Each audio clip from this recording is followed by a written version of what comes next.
Hello everyone, so this is lecture 2 of sale of goods act. ये second lecture है तुम्हारा cell of goods act का।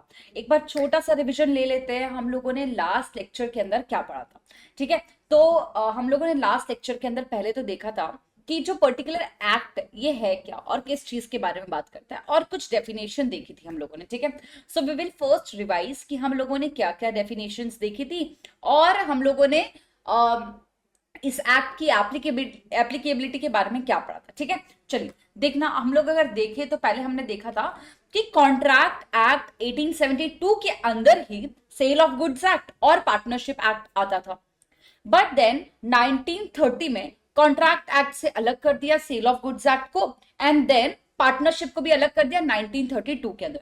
So now इनके एक different statute है, 1930 सेल ऑफ गुड्स एक्ट और partnership act, the Indian partnership act 1932, ठीक है, फाइन।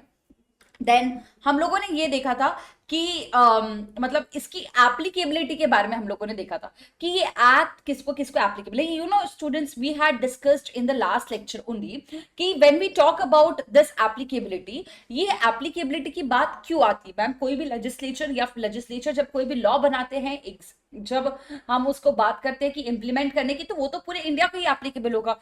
बट देन कुछ टाइम पहले हमारे पास में आर्टिकल 370 था, ठीक है। हमारे पास में क्या था, आर्टिकल 370 था। अब जब आर्टिकल 370 अब एबॉलिश हो गया है, तो जब वो अपने पास में था तब वो कहता था कि कुछ कुछ स्टैट्यूट्स जो है ये जम्मू एंड कश्मीर को एप्लीकेबल नहीं होंगे, है ना, JNK को, क्योंकि ना JNK को एक स्पेशल स्टेटस जो है ये दिया गया था, इस वजह से उनको एप्लीकेबल नहीं होता था। आफ्टर अ वाइल क्या हो गया, आर्टिकल 370 को एबॉलिश कर दिया, और अब हमारे सारे के सारे जो स्टेट्यूट है ये जम्मू एंड कश्मीर को भी एप्लीकेबल हो जाते हैं, मैक्सिमम तो होते ही हैं, ठीक है। अब हम लोग ये देखते हैं, तो ये भी जम्मू एंड कश्मीर को एप्लीकेबल होता है। देन मैंने एक एग्जांपल लिया था कि अगर मैं फ्लाइट में ट्रैवल कर रही हूं और वहां पे मेरे साथ में कुछ अगर प्रॉब्लम हो जाती है गुड्स को कंज्यूम करते वक्त, हमने एग्जांपल लिया था कि मैंने कुछ गुड्स कंज्यूम कर लिया और वो से फॉर एग्जांपल एक्सपायर्ड प्रोडक्ट था, तो उस पर्टिकुलर केस में क्या होगा, तो उस पर्टिकुलर केस में भी वहां में क्या सोगा एप्लीकेबल करवा सकते हैं क्या वो पर्टिकुलर चीज में सोगा एप्लीकेबल हो सकता है क्या, हाँ सोगा एप्लीकेबल हो सकता है। You should travel with in the nation. Again हम लोगों ने एक और एग्जाम्पल देखा था, कन्याकुमारी से गुड्स को हमें क्या करना था, भेजना था कहीं तो भी, और वहां पे दिक्कत आ गई गुड्स के लिए, और कुछ जैसे कोई हमने एग्जाम्पल लिया था, तो उसमें हमने देखा था 12 नॉटिकल माइल्स तक अगर तुम्हारे गुड्स है तो उसे भी हम लोग सेल ऑफ गुड्स के डेफिनेशन के अंदर कवर कर लेंगे।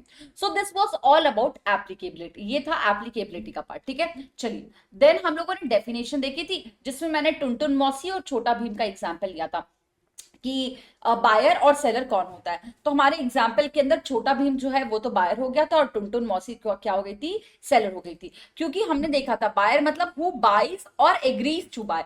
जब लड्डू अवेलेबल नहीं थे तो उसने कहा इवनिंग में आ जाना, तो जब वो इवनिंग में जाएगा छोटा भीम टुनटुन मौसी के पास में, तो नॉट ये कॉन्ट्रैक्ट ऑफ सेल, ये तो पहले ही हो गया, बट सेल तो पहले ही कर दिया, बट गुड्स उस वक्त अवेलेबल नहीं थे, इसलिए एग्रीज टू बाय था। और सेलर मतलब वो एग्रीज टू सेल, और हु सेल, इसे हम लोग सेलर कह देंगे। अब आते हैं सबसे इंपॉर्टेंट डेफिनेशन के अंदर, इन्होंने कहा था सिर्फ सोगा के अंदर सिर्फ और सिर्फ मूवेबल प्रॉपर्टी की बात होगी। ये पेन की बात होगी, ये सेलफोन की बात होगी, ये वाले पेन की बात होगी, सब चीजों की जो हम लोग कहेंगे कि हमारे पास में कैसे अवेलेबल है, हमारे पास में कैसे अवेलेबल है, जो भी चीज मूवेबल है वही चीज सोगा के अंदर आएगी। ये चीज हमें वापस क्लियर होगी, ठीक है। अब देखना मैम, इसमें मैं कुछ कुछ चीजों का एक्सेप्शन भी बताया था, ठीक है। तो हम लोग वो एक्सेप्शन देखते हैं कि क्या क्या एक्सेप्शन हमें बताया। यस, तो कुछ एक्सेप्शंस भी हम लोगों ने देखे थे कि जो गुड्स के डेफिनेशन में कवर नहीं होंगे। तो मैम वो एक्शन जो हम लोग कहेंगे एक्सेप्शन थे वो क्या थे। पहला तो था वो एक्शनेबल क्लेम था, याद आ रहा है बच्चों। एक्शनेबल क्लेम मतलब क्या, से फॉर एग्जाम्पल अगर एक्स को वाई से पैसे लेने हैं, तो अगर वाई इनकार कर देता है पैसे देने से या फिर डिनाई कर देता है, तो एक्स कैन क्लेम, तो उसे भी हम लोग गुड्स के अंदर कंसिडर नहीं किए, और मनी भी नहीं कंसिडर होगा, क्योंकि भाई दिस इज द ट्रांजैक्शन जिससे हम लोग क्या करते हैं, सेल जो है ये इनिशिएट करते हैं, ठीक है। अगेन बट क्या क्या इंक्लूड करेगा, स्टॉक एंड शेयर्स इंक्लूड करेगा। भाई ये देने की पीछे की वजह भी मैंने तुम लोग को एक्सप्लेन कर दी कि जब ये, क्योंकि हमने देखा है कि हमारे बहुत सारे जो स्टैट्यूट्स है ये ब्रिटिश लॉ से आए हुए, ठीक है।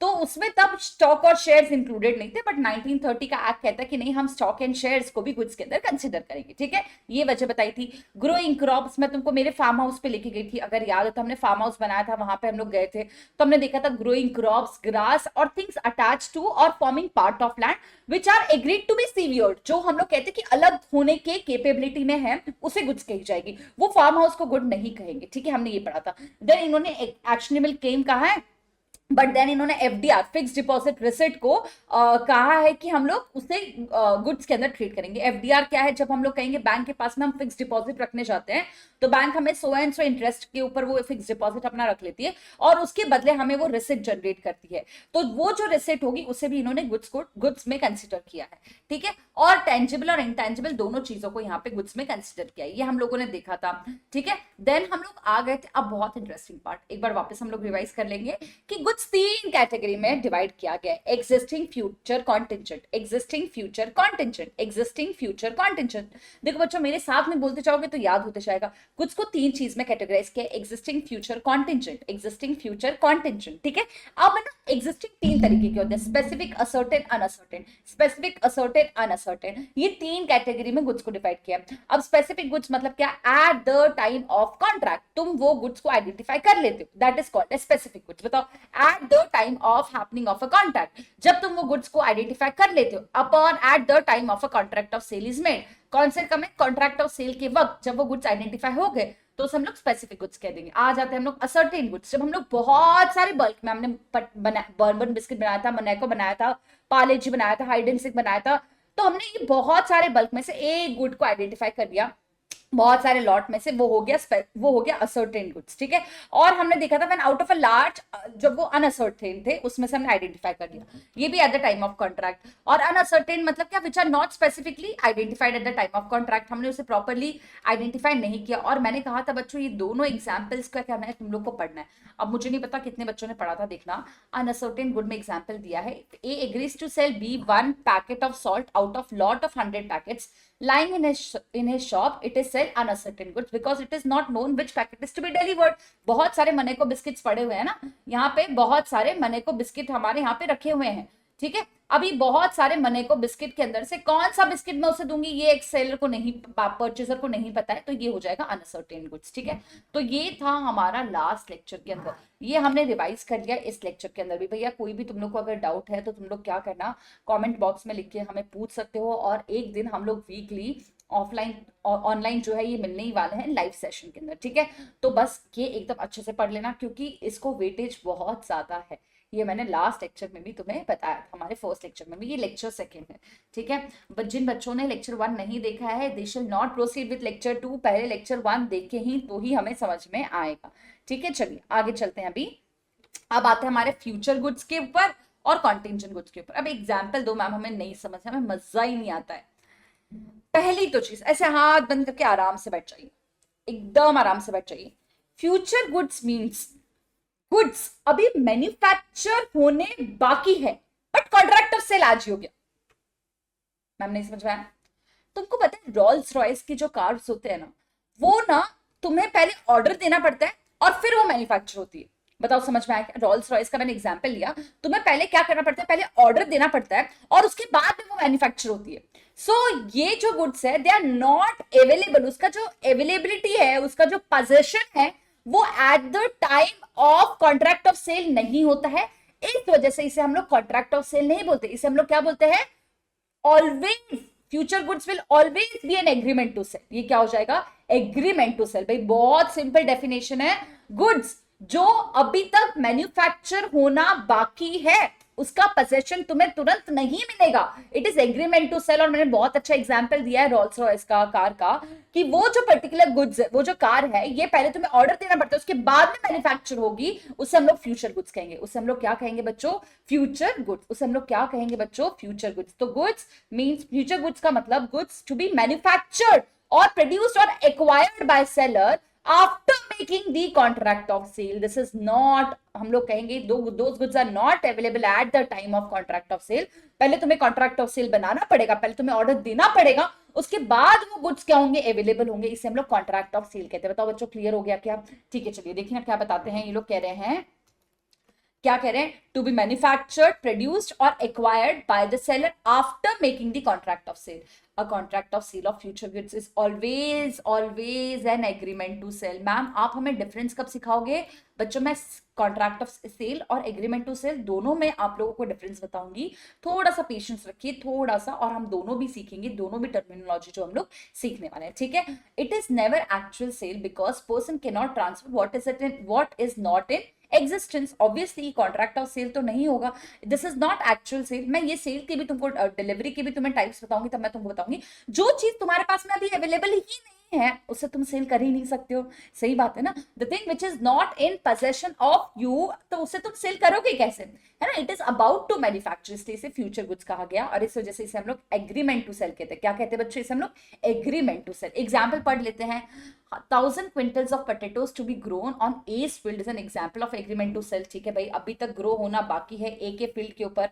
Then P agrees to sell Q all milk that is cow may yield during the coming year. This is a contract of future goods. तो जो ऐसे कॉन्ट्रैक्ट्स है जो प्रोडक्शन तुरंत नहीं हुआ है, it is about to happen, उससे हम लोग एग्रीमेंट टू सेल कहेंगे. ठीक है, ओके चलिए आगे चलते हैं. एक और एग्जांपल दिया. T agrees to sell as all the oranges which will be produced in the garden this year is a contract of sale of future amounting to an agreement to sell. तो ये भी क्या हो जाएगा? Agreement to cell हो जाएगा. ठीक है बच्चों, क्लियर? कोई दिक्कत है यहाँ पे? नहीं. चलिए ओके, अब आते हैं हम लोग कॉन्टिंजेंट के. एग्जाम्पल समझो. कॉन्टिंजेंट मतलब से फॉर एग्जाम्पल ये है क्या, टुनटुन मौसी, छोटा कहीं तो बोर हो गया. और किसका एग्जाम्पल? Iron man. समझो हमारे इंडिया में है आयरन मैन. मैम अच्छा नहीं दिख रहा है मैं आयरन मैन, आप हमें अच्छे से दिखाइए. चलिए तो मैं तुमको लेके चलती हूँ आयरन मैन के पास. हाँ ड्राइंग इतनी अच्छी नहीं है बट फिर भी चलिए, आयरन मैन तो दिख ही जाएगा. ये अपना आयरन मैन ही लिख ही लेते हैं, नहीं तो बहुत सारे लोग ऑफेंड हो जाएंगे. आयरन मैन, इसने अपना इक्विपमेंट मंगवाया. कहाँ से? चाइना से. क्या आपको भी यही कंट्री मिली थी? चाइना में चिंग चोंग नाम का एक आदमी रहता था. चिंग चोंग.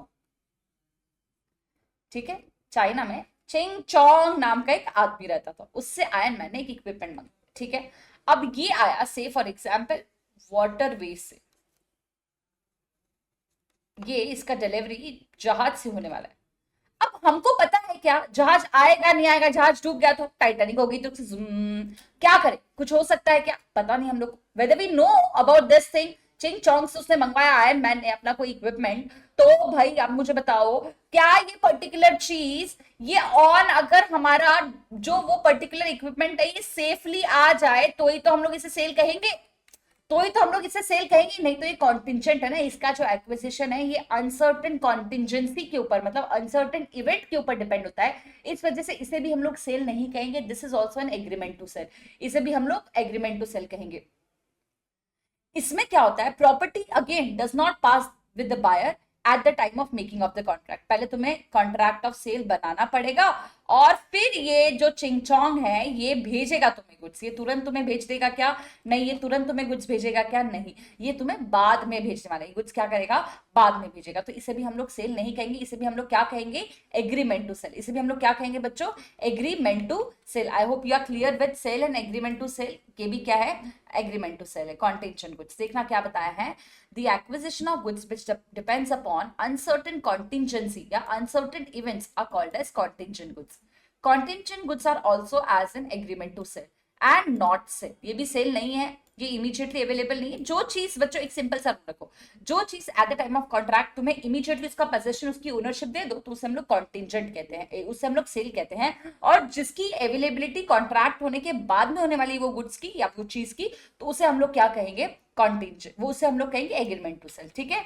So far as the question of passing of property to the buyer is concerned, in other words, like the future goods, in the case of contingent goods also, the property does not pass to the buyer at the time of making of the contract. This property does not pass to the buyer at the time of making of the contract. Again, they had mentioned two example.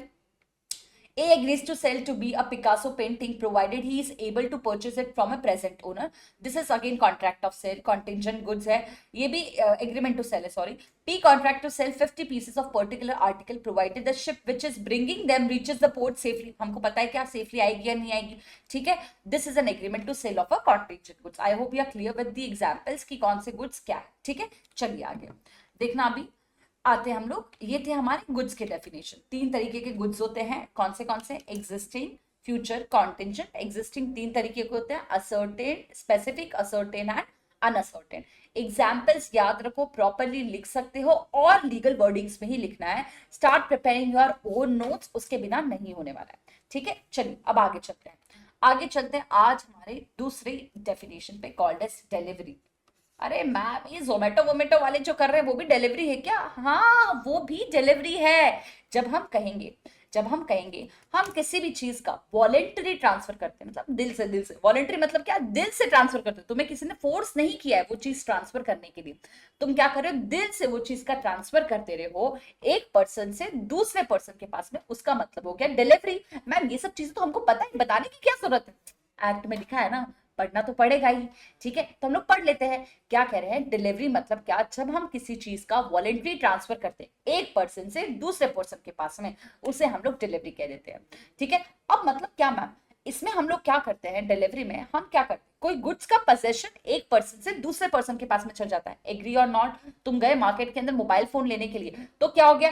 ये mobile phone का possession एक person से दूसरे person के पास में चला जाएगा. This is called as what? This is called as what? Delivery. This is called as what? Delivery. इसे हम लोग क्या कहेंगे? डिलीवरी. देखना भाई, मैम ने जो कहा है वही बताया है क्या? देखो, voluntary transfer of possession from one person to another. जब एक पर्सन से दूसरे पर्सन के पास में वॉलेंटरी ट्रांसफर ऑफ गुड्स हो जाएगा, उसे हम लोग क्या कहेंगे? डिलीवरी.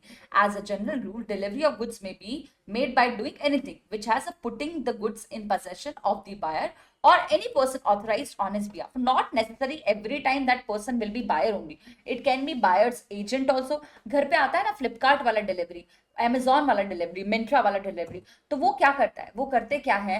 वो हमारे मम्मी को भी देके चल जाते हैं गुड्स, अपने पापा को भी देके चल जाते हैं. It is not we have authorize them to hold the goods, तो वो भी डिलीवरी मानी जाएगी. अब कितनी तरीके की डिलीवरी होती है? एक होती है एक्चुअल, दूसरी होती कंस्ट्रक्टिव, तीसरी होती सिंबॉलिक. मैम नहीं समझ में आ रहा, डिलीवरी मतलब क्या? When goods is voluntarily transferred from one person to another, or we can say if we put the possession of this goods to the another person, or the person who's authorized on behalf of the buyer is called as delivery. Delivery 3 तरीके की होगी, actual, constructive, symbolic. Actual, constructive, symbolic.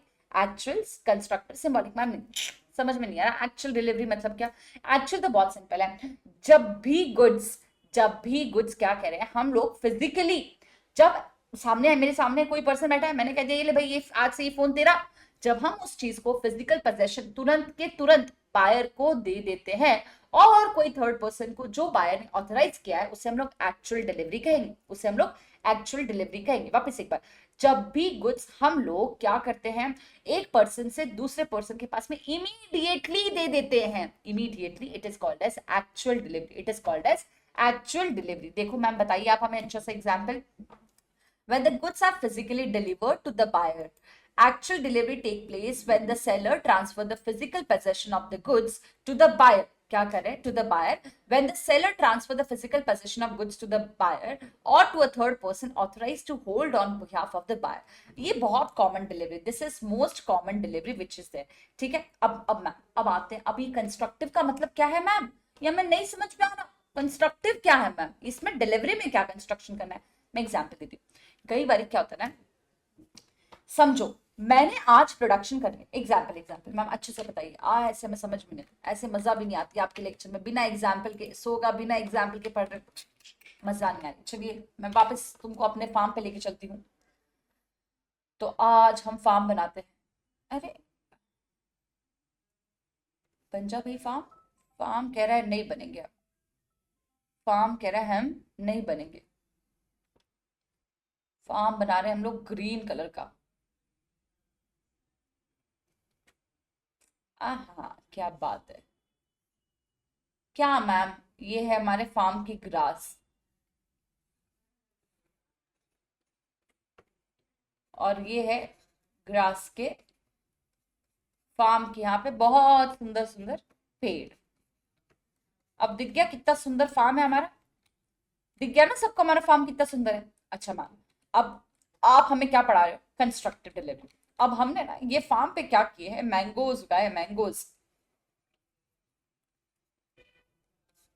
ये farm है से for example, और कौन सा cartoon है जो तुम्हें अच्छा, छोटा भीम में मुझे ज्यादा अच्छा लगता है। ठीक है चलिए, ये फार्म है टुनटुन मौसी का, ये फार्म है टुनटुन मौसी का।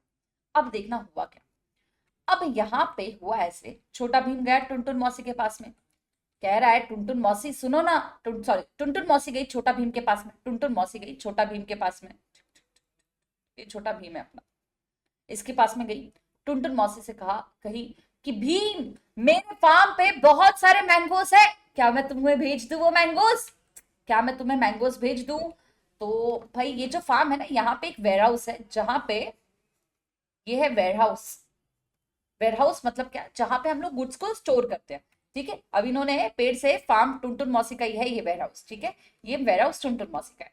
ठीक है, अब ये टुनटुन मौसी कह रही है कि भीम मेरे फार्म के वेयरहाउस के अंदर ना बहुत सारे मैंगोज रखे हैं, मेरे फार्म के वेयरहाउस के अंदर बहुत सारे मैंगोज रखे हैं, और उसकी देखभाल कौन कर रहा है, वो वेयरहाउस को मैंने जो जग्गू है उसे कहा है ध्यान रखने के लिए। तो क्या मैं करूं, क्या क्या मैं ये पर्टिकुलर चीज तुम्हें भेज दूं, क्या ये मैंगोज मैं तुमको भेज दूं। तो टुनटुन मौसी ने कहा कि ठीक है मैं तो तुम्हें भेज दूंगी, जग्गू मेरे वेयरहाउस की फार्मिंग वेयरहाउस के ऊपर जो है इसका ध्यान रख रहा है। तो भाई भीम कहता है नहीं नहीं मौसी, कालिया मेरे घर के पास में बैठा है, वो सारे के सारे मैंगो ले लेगा। जब भीम कह रहा है मौसी तुम भेजो मत, तुम वो मैंगो सभी भेजो मत, कालिया जो है ना वो मेरे घर के पास में ही बैठा है और वो सारे के सारे मैंगोज ले लेगा। एक काम करो मौसी, तुम वो ना वेयरहाउस पे जग्गू से कह दो आज से वो जो गुड्स है वो मेरे होंगे, मैं जब चाहे तब वो क्या कर सकता हूं, जब चाहे तब वो गुड्स क्या कर सकता हूं, ले सकता हूं। बताओ समझ में आ गया क्या। तो भाई क्या गुड्स की एक्चुअल डिलीवरी हुई, क्या गुड्स की एक्चुअल डिलीवरी हुई, क्या एक्चुअल डिलीवरी नहीं हुई, गुड्स की एक्चुअल डिलीवरी नहीं हुई। तो जब ऐसी डिलीवरी होती है तो इसे हम लोग कहते हैं कंस्ट्रक्टिव डिलीवरी। क्या गुड्स उसके पोजेशन में आए, क्या गुड्स छोटा भीम के पोजेशन में आए, नहीं छोटा भीम के पोजेशन में नहीं आए। तो जब चाहे छोटा भीम जग्गू से कह के वो वेयरहाउस से आम जो है ये ले सकता है। बताओ एग्जाम्पल समझ में आ गया बच्चों, एग्जाम्पल समझ में आ गया। मुझे लगता है मेरे तो सारे कॉन्सेप्ट जो है ये सब समझ में आ जाते हैं। तो एग्जाम्पल से ना बच्चों सब चीजें क्लियर हो जाती है ना। एग्जाम्पल दे दिया, अब तुम्हें कंस्ट्रक्टिव डिलीवरी समझ में आ गया। ठीक है, अब चलिए हम आगे चलते हैं। चलिए मैम आप हमें लेके चलिए मॉड्यूल में, क्या आपने जो बताया वही लिखा है क्या, चलो हम लोग देख लेते हैं। देखो, when transfer of good is affected without any change in custody और एक्चुअल पोजेशन। बताओ मुझे, क्या वो मैंगोज छोटा भीम ने कंज्यूम किए क्या, तुरंत का तुरंत पोजेशन लिया क्या, नहीं लिया। But then to as in the case of delivery ये सिर्फ एक्नॉलेजमेंट है, ये सिर्फ अटॉर्नमेंट है, इसे हम लोग लॉ के लैंग्वेज में अटॉर्नमेंट कहते हैं। जब हम लोग डिलीवरी नहीं देते हैं इसे हम लोग सिर्फ अटॉर्नमेंट कहते हैं या एक्नॉलेजमेंट कहते हैं। या clear with the example students, listen, where a warehouse man holding the goods of A agrees to hold them on behalf of B at A's request। तो यहाँ पे क्या किया है, जो जग्गू था पहले वो टुनटुन मौसी के लिए वेयर हाउस होल्ड करके रखता था, अब वो छोटा भीम के लिए वेयर हाउस होल्ड करके रखेगा। समझ में आया बच्चों, ठीक है। चलिए, constructive delivery take place when a person possession of goods belonging to the seller acknowledges to the buyer that he holds the goods on buyer's behalf। ठीक है, we are clear with this। अब आते हैं symbolic delivery. ये बहुत इसकी ये भी आ जाता है, बिल्कुल हार्ड नहीं, मैं तुम्हें एग्जाम्पल दूंगी समझ में आ जाएगा, है ना। एग्जाम्पल से तो भगवान की भगवत गीता भी समझ में आ जाती है तुम लोग को, है ना। चलिए चलते हैं आगे, सिंबॉलिक डिलीवरी पे चलते हैं हम लोग। क्या है सिंबॉलिक डिलीवरी, जब मैं क्या करती हूँ, जैसे ना कई बार तुम लोग क्या करते हो, से फॉर एग्जाम्पल तुम लोग कोई मैन ऑफ द मैच होता है ना, क्रिकेट सब लोग देखते होंगे, उसमें मैन ऑफ द मैच होता है, और उसको से फॉर एग्जाम्पल बीसीसीआई ने कार दी, ठीक है। अब क्या ये कार वो क्या करते हैं, वहां पे तुम्हें दिखाते कार की चाबी देते हैं, वो क्या करते हैं, कार की बड़ी सारी चाबी थी, हालांकि वो उसमें लगेगी नहीं और कार चालू नहीं होगी, but then that is called a symbolic delivery. Ma'am नहीं समझ में, दूसरा एग्जाम्पल दीजिए। चलिए ठीक है, कई बार ना तुम लोग घर ले जाते हो, अच्छा है तो ये इमूवेबल प्रॉपर्टी का एग्जाम्पल, बट मैं तुमको इससे समझा देती हूँ कि सिंबॉलिक डिलीवरी क्या होती है, क्योंकि मैम सोगा में सिर्फ और सिर्फ हमको अच्छे से पता है सिर्फ और सिर्फ क्या कवर होता है सोगा के अंदर, सिर्फ और सिर्फ मूवेबल प्रॉपर्टी ही आती है। ठीक है, चलिए फिर भी हम लोग समझ लेते हैं क्या है। तो समझो कई बारी, समझो से फॉर एग्जाम्पल तुमने 20 फ्लोर के ऊपर घर लिया, तो वो कैसे घर का पीस निकाल के लेके आते, केक के जैसे कट करते, बोलते ये लो आपका घर, ऐसे तो नहीं होता है, तो उसकी चाबी वो तुम्हारे हाथ में दे देते हैं। तो क्या कह रहे हैं, जब हम लोग कह रहे हैं delivery of a thing in token of transfer of something, token type में तुम्हें मिलता है, तो उसे हम लोग सिंबॉलिक डिलीवरी कहते हैं। यहाँ पे गुड्स तुम्हारे पास में हाथ में नहीं आते हैं, यहाँ पे तुम्हें टोकन टाइप में कुछ मिल जाता है उसका। ठीक है, इसे हम लोग कहते हैं सिंबॉलिक डिलीवरी। इसे हम लोग क्या कहेंगे बच्चों, सिंबॉलिक डिलीवरी। देखना क्या बताया, when there is a delivery of thing in token of transfer of something else, delivery of goods in the course of transit may be made by handing over a document of title। ये क्या है, like bill of lading, क्योंकि ये तुम्हारा हक है, इससे तुम बता सकते हो, document of title is proof, it is a proof, मुझे हक है मेरे गुड्स पे, क्या, bill of lading, railway receipts और डिलीवरी ऑर्डर्स और the key of warehouse containing the goods is handed over the buyer. Where the actual delivery is not possible, there may be delivery of the means of getting possession of the goods। ठीक है, यहाँ पे तुम्हें actual delivery नहीं हुई, bill of lading, railway receipts, ये सब क्या है, ये आगे आ ही रहा है बच्चों, एकदम शांति से बैठिए, मैं सब चीज बताऊंगी क्या क्या बताया गया। Goods are said to be in deliverable state when they are in such condition that the buyer would under the contract be bound to take the delivery of them। लेना ही पड़ेगा भाई, अब डिनाई नहीं कर सकते, अब नहीं डिनाई कर सकते। समझ में आ गया क्या? चलिए, ये थे हमारे डिलीवरी। कौन कितनी तरीके की डिलीवरी होती है, actual, constructive, symbolic. Actual, constructive, symbolic. Ma'am के एग्जाम्पल्स याद रख लो, दुनिया याद हो जाएगी तुम्हें, ठीक है ना। चलिए, सोगा तो यूं ही याद हो जाएगा तुमको। चलिए, अब हम लोग चलते हैं अगले कॉन्सेप्ट के ऊपर, document of title to goods. Document of title to goods is a proof, it is a proof कि भाई वो गुड्स के लिए तुम्हें तुम्हारा हक है। अब ये डॉक्यूमेंट ऑफ टाइटल्स के अंदर, टाइटल्स ऑफ गुड्स के अंदर बहुत तरीके के डॉक्यूमेंट्स आते हैं। ठीक है, तो मैं एकदम शांति से बैठिए, मैं सारे डॉक्यूमेंट्स जो यहाँ पे दिए वो समझाती हूँ तुमको।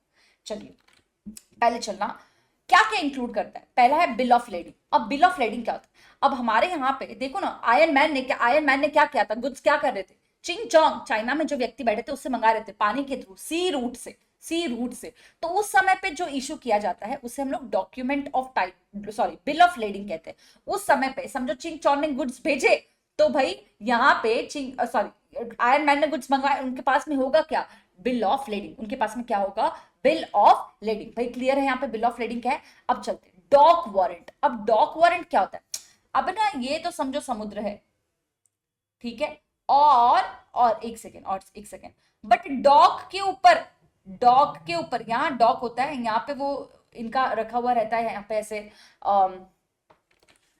जिसे हम लोग कहते हैं ना, उनके जैसे रेलवे के ऊपर डॉक बना हुआ रहता है, वेयर हाउस टाइप में जो बना हुआ रहता है ना, तो उसका ओनरशिप, वो डॉक वारंट तुम्हें इशू कर सकते हैं। देन वेयर हाउस कीपर्स का जो, जब हम लोग वेयर हाउस के अंदर सामान रखते हैं तो उधर वो रखा हुआ रहता है, वो डॉक्यूमेंट तुमको मिलता है। Then wharfinger certificate. अब ये वॉर फिंगर सर्टिफिकेट देखो बच्चों क्या होता है, अब ना ये तो होता है ऐसे समझो, जब गुड्स, ये है तुम्हारा सी, और जब यहाँ पे सी के डॉक पे जाने के पहले यहाँ पे गुड्स रखते हैं, यहाँ शिप आ गई समझो, ये तुम्हारी शिप है, किसकी भी नैया डूब सकती है, झंडा लगा है शिप पे। मैम ऐसे कैसे शिप है, तैर रही है ना, ये तुम्हारी शिप है, ठीक है। अब देखना, ये जो पर्टिकुलर चीज होती है, जब गुड्स यहाँ पे रखे होंगे तो इसे हम लोग वॉर फिंगर सर्टिफिकेट्स कहते हैं। जहां पे से जब तुमको मिलेंगे तब तुमको वॉर फिंगर सर्टिफिकेट होते हैं। Railway receipt, multi modal transfer document. Ma'am ये क्या है मल्टी मॉडल ट्रांसफर डॉक्यूमेंट? अब कई बार क्या होता है ना, जब हम लोग गुड्स भेजते, से फॉर एग्जाम्पल मैं छत्रपति संभाजी नगर से गुड्स भेज रही हूँ चाइना, ठीक है। अब हुआ कैसे, मेरे जो गुड्स है ये पहले जाएंगे बाय रोड टू मुंबई, फिर जाएंगे बॉम्बे, मुंबई से ये जाएंगे चाइना, एंड चाइना से वो पर्टिकुलर वहां की सिटी में। तो इस समय जाने के वक्त ना बहुत सारे रूट्स इन्वॉल्व हुए, रोड भी इन्वॉल्व हुआ, सी रूट भी इन्वॉल्व हुआ, बाय एयर भी इन्वॉल्व हुआ। तो भाई अब ये सब में अलग अलग रिसिप्ट्स लेने से अच्छा मैंने क्या कहा, ये जो मेरा काम कर रही है ना वो कंपनी मुझे इशू कर देती है मल्टी मॉडल ट्रांसपोर्ट रिसिप्ट, ठीक है। इसे हम लोग मल्टी मॉडल ट्रांसपोर्ट कहते हैं। वारंट और order, for the delivery of goods or any other document used in the ordinary course as proof of possession or control of goods is authorized or purporting to authorize either the endorsement of the delivery or possessor of the document to transfer or receive. Ma'am हमें कुछ समझ में नहीं आ रहा, ये जो particular चीज है डॉक्यूमेंट ऑफ टाइटल और डॉक्यूमेंट शोइंग टाइटल, 2 मिनट रुक जाइए, हम 2 मिनट रुक जाइए, अभी मुझे सिर्फ तुमको यही सिर्फ बताना था कि सारे डॉक्यूमेंट्स क्या है। अभी मुझे I hope you are clear with all these document. इसके पहले क्योंकि मैम बहुत बड़ा लेक्चर हो जाएगा, मैम आप हमें कोई छोटी छोटी डेफिनेशन बता दो ना। चलिए चलिए छोटी छोटी डेफिनेशन पे आ जाइए। इंसॉल्वेंट मतलब कौन? इंसॉल्वेंट मतलब वो व्यक्ति जिसका डेट ज्यादा, जिसकी लाइबिलिटी ज्यादा है और एसेट्स जो है कम है। मैम हम सभी इंसॉल्वेंट है, तुम नहीं हो, तुम्हारे पेरेंट्स है ना तुम्हारी लाइबिलिटी को पे ऑफ करने के लिए, तुम्हारे कौन है? पेरेंट्स है ना तुम्हारी लाइबिलिटी पे ऑफ करने के लिए। तो इंसॉल्वेंट मतलब कौन? यूजुअली वही व्यक्ति जो क्या कर सकता है, who is unable to pay his debt, who is unable to pay his debt, है ना, उसे हम लोग इंसॉल्वेंट कहते हैं। A person is said to be insolvent when he ceases to pay his debt in ordinary course of business or cannot pay his debt as he become due to whether he has committed an act of insolvency or not। ऐसे व्यक्ति को हम लोग क्या कह देंगे? Insolvent कह देंगे। ठीक है मैम। प्राइस मतलब क्या? मैम प्राइस मतलब क्या? तो गुड्स का जो कंसिडरेशन है जो हम लोग देंगे मॉनेटरी टर्म्स के अंदर, मैम मॉनेटरी टर्म्स में देना है क्या? हाँ, अदरवाइज तो ये बार्टर सिस्टम हो जाएगा, अदरवाइज तो ये क्या हो जाएगा? बार्टर सिस्टम हो जाएगा। तो इसे हम लोग क्या कहते हैं? प्राइस। इसे हम लोग क्या कहते हैं? प्राइस कहते हैं। ठीक है, तो देखना, price means the money consideration for sale of goods. It is a value of goods expressed in monetary terms. It is essential requirement to make a contract. Otherwise price नहीं रही तो कॉन्ट्रैक्ट नहीं होगा। ठीक है, नेक्स्ट क्या है? Quality of goods. Quality of goods मतलब जिस स्टेट और कंडीशन के अंदर वो गुड्स है उसे हम लोग क्वालिटी ऑफ गुड्स कह देंगे। आ जाते हैं, चलिए एक इंपॉर्टेंट बता दूं, 1 मिनट रुक जाइए, बट पहले मर्केंटाइल एजेंट देख लेते हैं। मैम आपने ये बीच में ही छोड़ दिया? हाँ, क्योंकि मुझे ये जो सिर्फ ये जो वर्ड्स थे कहीं अभी हम लोग को चाहिए, बट देन हमें बाद में इन्हें नहीं देखना है। ठीक है, बाद में मतलब डॉक्यूमेंट ऑफ टाइटल और डॉक्यूमेंट शोइंग टाइटल में देखना इंपॉर्टेंट क्वेश्चन बनता है, इस वजह से अभी मैं तुमको कोई दूसरे डेफिनेशंस के ऊपर लेके चल रही हूँ। ठीक है, चलिए हम लोग आ जाते हैं मर्केंटाइल एजेंट्स मतलब कौन। देखो भाई, किया से फॉर एग्जाम्पल, एक एग्जाम्पल के तौर पर समझो, मार्क जकरबर्ग है ना, मार्क जकरबर्ग, मार्क जकरबर्ग जिसका हम लोग व्हाट्सएप यूज करें, फेसबुक यूज करें, तो मार्क जकरबर्ग के पास में बहुत सारा टेंशन है भाई, बहुत सारा टेंशन है। वो कहते हैं कि श्रद्धा मैम आप एक काम करिए, you are my mercantile agent, आप मेरे बिहाफ पे कोई भी चीज परचेस कर सकते हैं, कोई भी चीज सेल कर सकते हैं, आप मेरे बिहाफ पे कोई भी चीज परचेस कर सकते हैं, कोई भी चीज सेल कर सकते हैं, कोई भी डिपॉजिट्स रख सकते हैं और वो डिपॉजिट को कैश भी करवा सकते हैं। तो ऐसे व्यक्ति को हम क्या कहते हैं? ऐसे व्यक्ति को हम लोग मर्केंटाइल एजेंट कहते हैं। ऐसे व्यक्ति को बहुत पैसा ही पैसा भी मेरे पास में, मार्क जकरबर्ग की मर्केंटाइल एजेंट हूं मैं, है ना। तो देखना क्या कह रहे हैं, it means an agent who in the customary course of business has such agent authority either to sell goods or to consign goods for purpose of sale or to buy or to raise money. तो ये जो security deposit था ना, security of the goods, इसको मैं बेच के loan भी रेज कर सकती हूँ, इसको मैं बेच के लोन भी रेज कर सकती हूँ, is called as mercantile agent. Mercantile agent can borrow money by pledging the goods, मतलब मैं इसको सेल कर, इसको प्लेज भी कर सकती हूँ, ठीक है, गिरवी भी रख के ये कर सकती हूँ। Ma'am consign of goods, consign मतलब कंसाइनमेंट में वो सीखा होगा ना कि मैंने किसी को सेल की अथॉरिटी दी और उसने किसी और को सेल की अथॉरिटी दे दी, इज कॉल्ड एज कंसाइनमेंट। इसे हम लोग क्या कहते हैं? कंसाइनमेंट। ठीक है, ये होता है मर्केंटाइल एजेंट। मैम इन सब डेफिनेशंस हम लोग क्यों पढ़ रहे हैं? क्योंकि ये कहीं ना कहीं जब हम लोग एक्ट पढ़ेंगे ना आगे तो ये वर्ड्स आते हैं, mercantile agent, property, delivery, goods, तो इधर हम लोग को मतलब समझ में आ जाना चाहिए कि हमारे ये एक्ट के अंदर इन सब चीजों का क्या मतलब है। ठीक है, समझ में आ गया? अब चलते हैं एक आज का छोटा सा लास्ट टॉपिक, बस थोड़ा सा, प्रॉपर्टी मतलब क्या। अब देखना मैं बात करती हूँ, प्रॉपर्टी हियर मींस ओनरशिप और general property. In every contract of sale, the ownership of goods must be transferred by the buyer to the seller। नहीं मैम आप यहां से पढ़ाते हैं, मैं कुछ समझ में नहीं आता, पहले आप एग्जाम्पल दो फिर समझाओ। अब चलो एग्जाम्पल लेते हैं पहले हम लोग, चलिए सुनना। अब ये ना, ये मिस्टर अंकित है, मिस्टर अंकित, और ये उसकी अंकिता, अभी तक बनी नहीं है, समझो ये है उसकी गर्लफ्रेंड मिस्टर अंकिता। एग्जाम्पल से तुम्हें कॉन्सेप्ट समझ में आ जाएगी, है ना। ये मिस्टर अंकित, ये मिस्टर अंकिता। मिस्टर अंकित कहते हैं मैं तेरे लिए चांद तारे तोड़ के लेके आ सकता हूं। मिस अंकिता कहती है मुझे चांद तारों की जरूरत नहीं है, मुझे बहुत सुंदर सी एक वाइट गोल्ड प्लैटिनम की बहुत सुंदर सा नेकलेस ही बना के ला दे भाई तू। मुझे और किसी चीज की जरूरत नहीं है, मुझे बहुत सुंदर सा नेकलेस बना के ला दे। ऐसे मिस अंकिता कहती है मिस्टर अंकित से। मिस्टर अंकित एकदम फिदा अंकिता पे। मिस्टर अंकित क्या करता है, वो नेकलेस ला के मिस अंकिता को दे देता है। अब ये पर्टिकुलर केस के अंदर इसे हम लोग कहते हैं general property. Why? Because in this case Ankita has a right to use that necklace however she wants to. उसके पास में इस नेकलेस को यूज करने का किसी भी तरीके का अधिकार है। वो इसे फेंक सकती है, गिरवी रख सकती है, तोड़ सकती है, पहन के फ्लेक्स मार सकती है, कुछ भी कर सकती है। इस प्रॉपर्टी को हम लोग कहते हैं जनरल प्रॉपर्टी। इस प्रॉपर्टी को बच्चों हम लोग क्या कहते हैं, जनरल प्रॉपर्टी। मैम कितना अच्छे समझा दिया आपने, है ना, एकदम अच्छे समझ में आ गया। अब चलिए दूसरा एग्जाम्पल, अब चलते हैं दूसरे एग्जाम्पल। ठीक है, चलिए ये तो हो गया मैम जनरल प्रॉपर्टी। तो क्या स्पेसिफिक प्रॉपर्टी भी होती है क्या? ध्यान से सुनना, वापस वापस वापस। अब ना एग्जाम्पल कहानी समझा तो सुमित सर को तुम लोग बोलना कि मैम के साथ में आप बहुत जुल्म कर रहे हो, है ना, ऐसे से बोलना, सस्पेंस में रखते हैं अपन उनको, क्या जुल्म कर रहे हैं देखेंगे बाद में। चलिए सुनना क्या कहा है। अब ना हुआ कैसे, समझो, मुझे पैसे, मेरे को सैलरी ना बहुत कम देते हैं, यानी लोग मेरे को सैलरी बहुत कम देते हैं, सुमित सर ना सैलरी बहुत कम देते हैं, तो मेरे को पैसों की आ गई जरूरत। अब मुझे पड़ गई पैसों की जरूरत। सर ने कहा मैम आप एक काम करो, आपके हाथ में जो सुंदर सा ब्रेसलेट है ना, ये मुझे दे दो और मुझसे पैसे गिरवी, ये गिरवी रख दो और मुझसे पैसे ले लो। मैंने कहा हाँ यार पैसों की जरूरत है तो अब इसी बेचारी को गिरवी रखना पड़ेगा। ये ब्रेसलेट बच्चों गोल्ड का है ना, तो इसे ही मुझे क्या करना पड़ेगा, गिरवी रखना पड़ेगा। ठीक है भाई, सर के पास मैंने गिरवी रख दिया और इसके बदले सर ने मुझे से फॉर एग्जाम्पल दे दिए 70,000।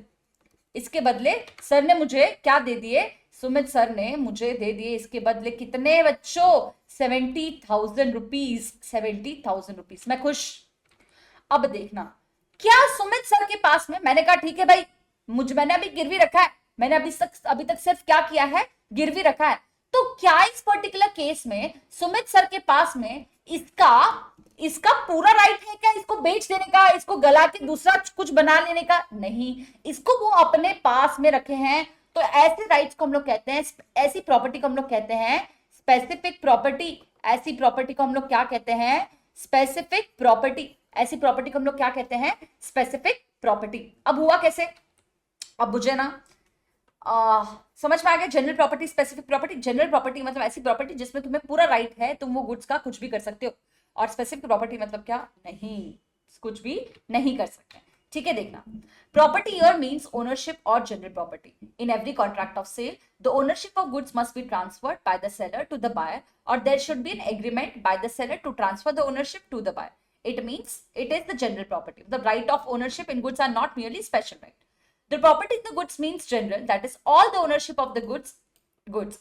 Note that general property is in goods to be distinguished. कैसे? It is quite possible that general property in a things may be in one person possession and a special property in the thing so another. जैसे मैंने example लिया, Sumit sir के पास में क्या है भाई, ओ मैम हमें मॉड्यूल नहीं दिख रहा, सॉरी, सुमित सर के पास में क्या है, वो स्पेशल प्रॉपर्टी। समझ में आ गया बच्चों, ये एग्जाम्पल घर पे पढ़ना और हम लोग मिलते हैं नेक्स्ट लेक्चर के अंदर। ठीक है, कोई भी डाउट हो तो हम लोग मिलेंगे, आप हम लोग को वहां पे बता सकते हो। और ये document of title and document showing off title, ये वाला हम लोग लेंगे नेक्स्ट लेक्चर के अंदर। Till the time, read properly and make your own notes.